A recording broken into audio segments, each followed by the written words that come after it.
Section 1. What is a primate? Primates are a group of animals that consist of humans, apes, monkeys, and lemurs. They are characterized by high levels of manual dexterity, which is the ability to manipulate or grasp objects with their hands. They usually have keen eyesight and long, highly movable arms. Compared to other mammals, they have large brains. The primates with the largest brains, which include humans, have the capacity to reason. Primates' also manual dexterity comes from the development of the opposable first digit. This opposable first digit is either a thumb or a great toe. It is set apart from the other digits. This digit can be brought across the palm or foot so that it touches or nearly touches the other digits. This action allows the primate to grasp an object in a powerful grip. Some primates also have lengthened first digits that provide added dexterity. Unlike most mammals, primates rely more on vision and less on their sense of smell than other animals do. Their eyes are protected by a bony eye socket and are on the front of their face. This creates overlapping fields of vision, often called binocular vision. This binocular vision, otherwise known as forward-looking eyes, allow for a greater field of depth perception and enable primates to judge relative distance and movement of an object. Most primates are diurnal. Sorry, my mom is Mexican. Which means that they are active during the day and have colored vision. Primates that are nocturnal are active at night. They only see in black and white. An increased sense of vision is generally accompanied by a decreased sense of smell. Their snouts are smaller, and their faces tend to be flattened, which increases the degree of binocular vision. Another characteristic of primates is their flexible bodies. Primates have limber shoulders and hips, and primarily rely on hind limbs for movement. Most primates live in trees and have developed an innate ability to move easily from branch to branch. When on the ground, all primates, except humans, walk on all four limbs. Many primates can walk upright for short distances and have a more upright posture compared to four-legged animals. Primates tend to have large brains in relation to their body size. Their brains have fewer areas devoted to smell and more areas devoted to vision. They also tend to have larger areas devoted to memory and coordinating arm and leg movement. Along with larger brains, many primates have problem-solving abilities and well-developed social behaviors, such as grooming and communicating. Most diurnal primates spend a great deal of time socializing by spending time grooming each other. In addition, many primates have complex ways of communicating to each other, which include a wide range of facial expressions.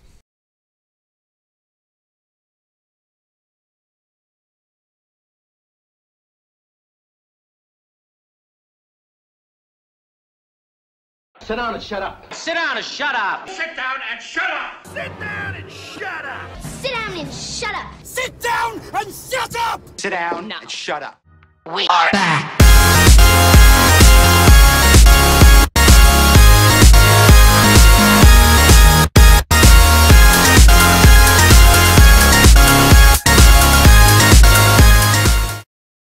Alright, so primates were not always these fluffy animals that we know and love today with their binocular vision and opposable thumbs. Back when they first started evolving, they were ground-dwelling animals, and they were incredibly small, and they were called halflorans. Sorry for my horrible pronunciation of that. Most scientists agree today that the opposable digits and everything evolved over time to help them not grasp tree branches, but rather to catch insects, which they hunted at the time. Genetic data that we have found suggests that the first primates probably was around 85 million years ago, when dinosaurs still roamed the earth. However, the earliest primate fossil does not appear in the fossil record until about 60 million years ago. One of the earliest fossil primates that we have found is called the Altialacius. It was a small nocturnal animal and ate insects and fruits using its hands and feet for grasping. It resembled a tree shrew, which what we have today, but it had some features similar to those of lemurs today as well. Lemur-like primates were widespread by about 50 million years ago. Many species existed on all continents except Australia and Antarctica. Sometime though, around 50 million years ago, and possibly earlier, the anthropoids diverged from the tarsiers. This might have occurred in Asia, where the tarsiers are found today. The earliest anthropoids leaped less and walked more than the strepsirrhines and tarsiers, but they were still tiny and their brains were still small. By the end of the Eocene period, 30 through 35 million years ago, the anthropoids had diverged and spread widely across the globe. Many early species of primates became extinct by the end of the Equine era. This could have been caused by extreme changes in climate. For example, the onset of the Ice Age happened at the end of this era.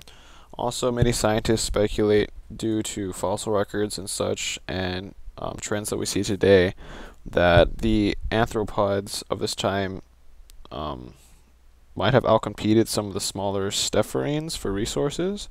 And the trend that we see today is that the nocturnal stepharines don't interact with the anthropoids when the habitats of these two groups overlap.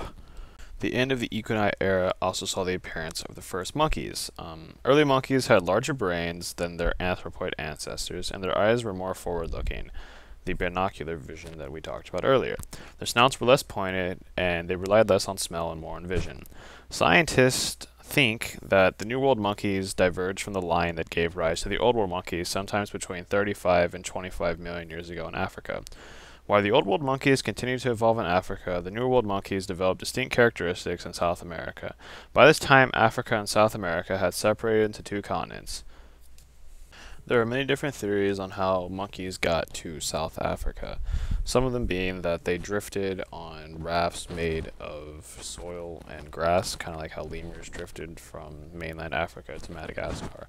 But seeing that that's a 2,000-mile drift, the more prominent theory is that the two lines of monkeys actually diverged millions and millions of years earlier than previously thought, when sea levels were much lower and the continents were much closer together. Now, this next part is important.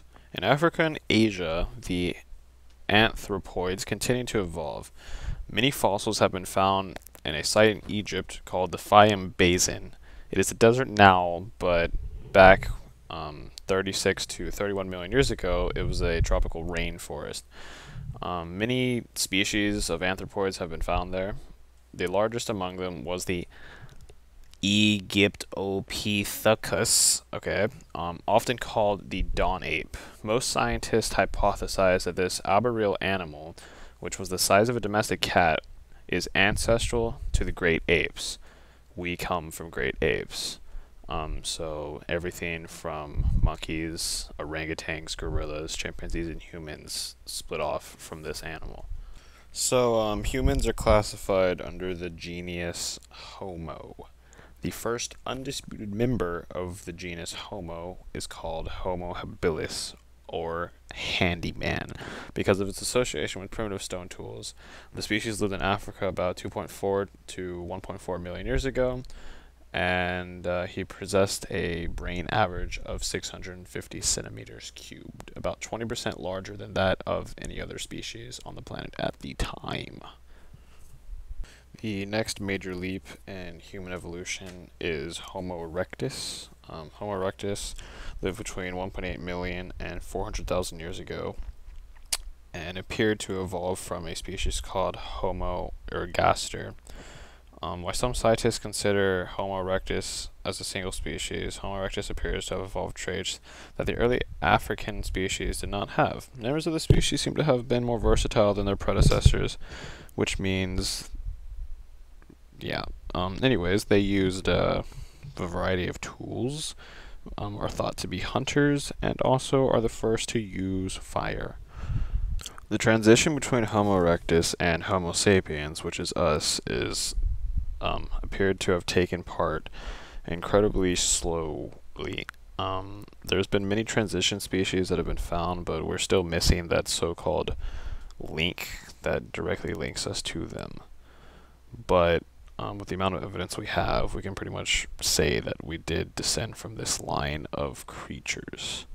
And also, Neanderthals are not our ancestors. Just a fun fact. There you go. Another story coming.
up in the safe zone.